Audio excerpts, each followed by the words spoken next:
नमस्कार, आप देख रहे हैं मौसम तक चैनल। मैं हूं देवेंद्र त्रिपाठी। इस बुलेटिन में हम जानेंगे दिल्ली में प्रदूषण के ताज़ा हालात क्या हैं। आज 5 नवंबर है और सुबह के 11 बज रहे हैं। इस समय एयर क्वालिटी इंडेक्स अगर आप देखें तो दिल्ली एनसीआर का जो लगभग 600 से ऊपर है और दिल्ली का जो एयर क्वालिटी इंडेक्स है टोटल पूरे शहर का वो 631 है। इसमें पीएम 2.5 का कंट्रीब्यूशन 474, तो पीएम 10 का 585 है और ह्यूमिडिटी लेवल 64% है। ये धीरे धीरे नीचे आ रहा है। जब 10 बजे मैंने चेक किया था तो 70% था और अब 64 पर है। ये जब और कम हो जाएगा, यानी हवा में नमी का स्तर जैसे ही कम होगा, वायु गुणवत्ता बेहतर होने लगेगी और ये कमी तभी आएगी प्रदूषण में और नमी में, जब पश्चिमी दिशा से शुष्क हवाएं चलेंगी। और आइए अब जानते हैं कि दिल्ली के अलग अलग लोकेशंस पर, साथ ही एनसीआर में अलग अलग लोकेशंस पर एयर क्वालिटी इंडेक्स किस लेवल पर पहुंचा है। आज इस समय की क्या स्थितियां हैं। अंदरूनी हिस्सों के अलावा एनसीआर में भी कई जगहों पर प्रदूषण का स्तर बहुत ही खतरनाक लेवल पर पहुंचा है। इस रियल टाइम डेटा के आधार पर मैं आपको दिखाना चाहूँगा कि किस तरह से स्थितियां खराब हुई हैं और किन किन इलाकों में सबसे ज़्यादा हालात बदतर हैं, यानी हवाओं में प्रदूषण का जहर, प्रदूषण के रूप में जहर ज़्यादा फैला हुआ है। ये हरियाणा का रेवाड़ी है। रेवाड़ी का क्षेत्र है जहाँ पर 999 पहुँचा है। इसके अलावा 949 एयर क्वालिटी इंडेक्स है। Knowledge park three greater Noida Uttar Pradesh का 949, आप समझ सकते हैं यहाँ पर हवा की जो गुणवत्ता है बहुत ही ज़्यादा खराब हो चुकी है। और इसके साथ ही साथ एक लोकेशन राजस्थान में पाली के आसपास की है, जहाँ पर पाली में है, जहाँ पर 999 पहुँचा है।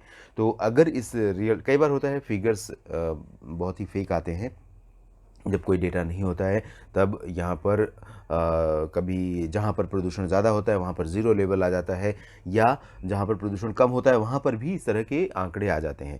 तो इसको बहुत ही एक्यूरेटली कह पाना बहुत मुश्किल है। ये तो आप ही बताएंगे। अगर पाली में हमारे कोई मित्र हैं वहाँ पर तो वो कमेंट में जाकर बता सकते हैं कि वास्तव में वहाँ पर प्रदूषण का लेवल क्या है। लेकिन पीएम 2.5 यहाँ पर बढ़ा हुआ है, पीएम 10 काफ़ी बढ़ा हुआ है। पीएम 2.5 का जो लेवल है वो ज़्यादा खतरनाक स्तर पर पहुँचा हुआ है।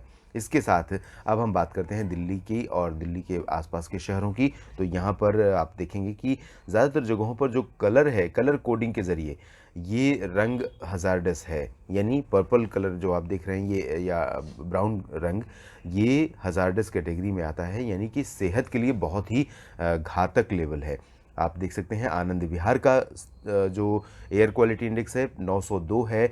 आमतौर पर आनंद विहार हमेशा सबसे अधिक प्रदूषित क्षेत्रों में शुमार किया जाता है। दिल्ली एनसीआर में प्रदूषण का जो समय होता है अक्टूबर से लेकर फरवरी के बीच का, इस दौरान सबसे ज़्यादा प्रदूषण यहाँ पर रहता है। इसके अलावा ग्रेटर नोएडा का सेक्टर 62 एरिया और आसपास का हिस्सा, गाज़ियाबाद का लोनी और दिल्ली का रेवाड़ी और आसपास का हिस्सा, तो इस तरह के जो आउटर रिंग रोड से सटे हुए रीजन्स हैं, इन भागों में प्रदूषण ज़्यादा होता है। और इसकी वजह ये है कि यहाँ पर जो गाड़ियों का लोड है, वाहनों का, वो बहुत ज़्यादा है। वेहिकुलर मूवमेंट आप देखेंगे आनंद विहार में जाकर, सेक्टर 62 में जाकर और रोहिणी में जाकर, तो इस तरह इन इलाकों में बहुत ज़्यादा है। इस वजह से यहाँ पर बहुत अधिक हो जाता है पीएम 2.5 और पीएम 10 दोनों।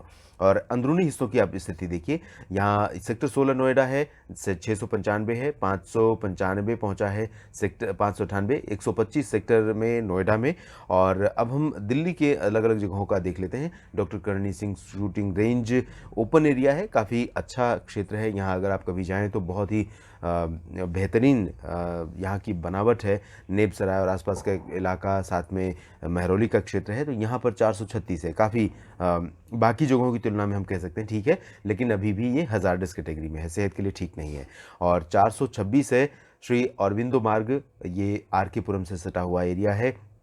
आर के पुरम में देखिए, आर के पुरम में 311 पर है, काफ़ी कंट्रोल में है situation. National institute of malaria research sector 8 Dwarka, यहाँ पर भी प्रदूषण बहुत ज़्यादा होता है, 559। और गुरुग्राम में पहुँचे तो यहाँ भी 505 और उससे ज़्यादा लेवल पर पहुँच रहा है प्रदूषण का स्तर। तेरी ग्राम गुरुग्राम में है 792 और 442 है गुरुग्राम के दूसरे लोकेशन पे, यहाँ पर 442 पर है। ये ग्वाल पहाड़ी है NISE। तो ये लेवल यहाँ पर दक्षिण में है।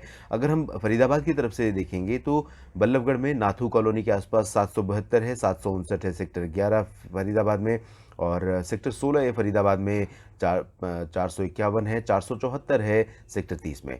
तो ये स्थितियां हैं। आप 949 का हमने जिक्र कर ही लिया था, 598 का भी जिक्र हमने किया, और अंदरूनी हिस्सों में देखिए ये मेजर ध्यानचंद नेशनल स्टेडियम जो कि इंडिया गेट के ठीक सामने है, यहाँ पर 496 है वायु गुणवत्ता सूचकांक, और ये रहा मंदिर मार्ग करोल बाग के आसपास का एरिया, कनॉट प्लेस के ठीक पीछे यहाँ 484 है, 511 है पूसा संस्थान के पास। पूसा का जो लोकेशन है वो आप जानते हैं बहुत लोग फेमस इसलिए है क्योंकि यहाँ पर एग्रीकल्चर रिसर्च इंस्टीट्यूट और कृषि से जुड़े तमाम महत्वपूर्ण संस्थान यहाँ पर हैं, और यहाँ पर भी काफ़ी प्रदूषण है। पंजाबी बाग में 445, पंजाबी बाग भी प्रदूषित शहरों क्षेत्रों में से शुमार होता है क्योंकि यहाँ पर भी वेहिकुलर मूवमेंट बहुत ज़्यादा होता है।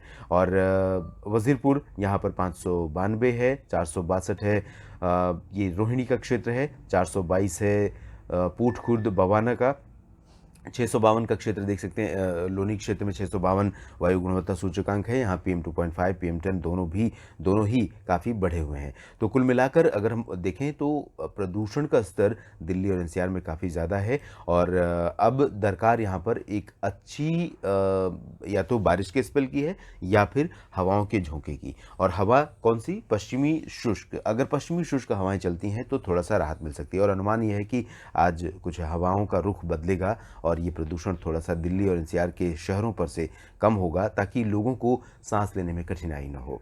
इस बुलेटिन में इतना ही, लेकिन चलते चलते आपसे अपील करूंगा कि मास्क घर से बाहर निकलते समय ज़रूर पहने। बच्चों को और बूढ़ों को या स्वास्थ्य संबंधी किसी तरह की समस्याओं का सामना कर रहे लोगों को ज़रूर पहनाएं ताकि किसी तरह की मुश्किल का सामना, स्वास्थ्य से जुड़ी मुश्किल का सामना न करना पड़े। धन्यवाद।